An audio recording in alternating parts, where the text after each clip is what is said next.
All right, I'm going to show you a trick. Maybe some of you have seen this before. It's a normal coin, some country that's not America, I forget. And I'm going to make this coin disappear by rubbing it into my hand or my arm. Right? So I'm going to rub it into my arm until it disappears inside the arm. You ready? Probably don't think I can do it. All right, watch this. Now, first of all, there's nothing in the hands, nothing else here, right? It's just a coin.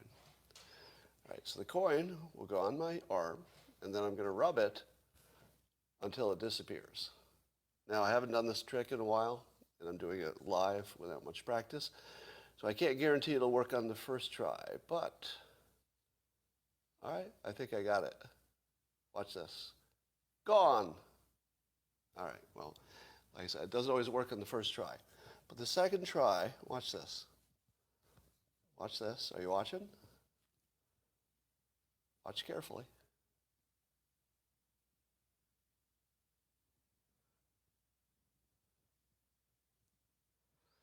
Are you amazed?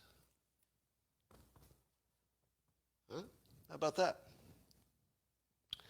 That's an example of cognitive blindness.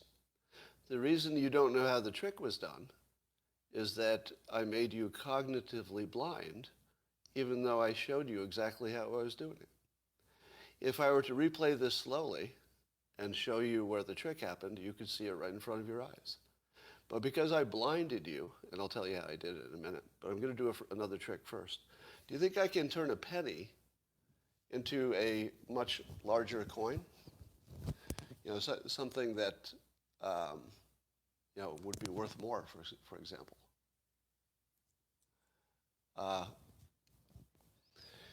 So let's take this penny. There's nothing in this hand, right? And nothing going on here. So I'll take this normal penny, and I'm going to change it into a bigger coin, all right? Just going to rub it, rub it, rub it, and there's nothing in this hand, right? Rub it, rub it. Amazing, right? Now, here's the trick. There are two things that I want to teach you. The second one is about imagination. The reason that the penny trick works is that you can't imagine how I do it. If you could imagine it, you'd see it instantly. But it's a lack of imagination.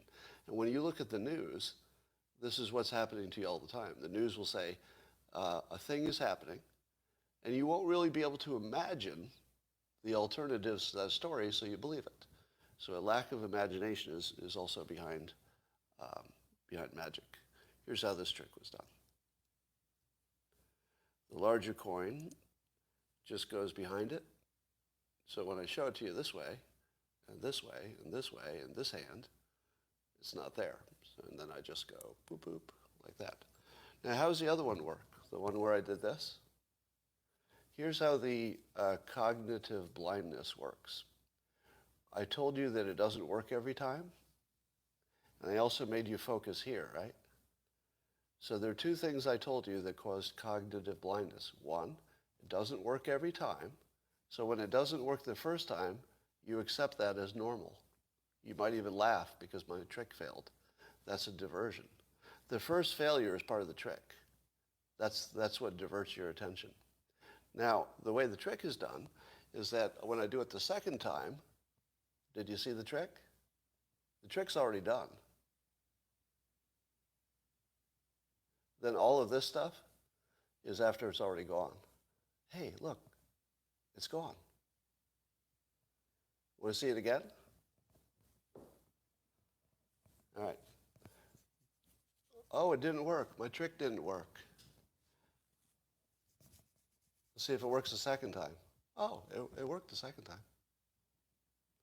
Yeah, so all I did was, when it dropped, instead of picking up with the hand I was going to use, you were no longer paying attention because you were diverted by the fact that my trick failed. So as soon as the trick failed, your attention stopped paying attention, and you didn't notice that I picked it up with this hand, did this, and it was already gone. Now, What's that got to do with the news? Well, I'm going to tell you. So one of the things I often say is that if you have a variety of talents, they can work well together in a way that 1 + 1 = 2. If you add 2 talents together, sometimes you get 3. Now, having a window into how magic tricks work is really, really compatible with hypnosis, psychology, and politics. Let me grab my notes and I'll show you.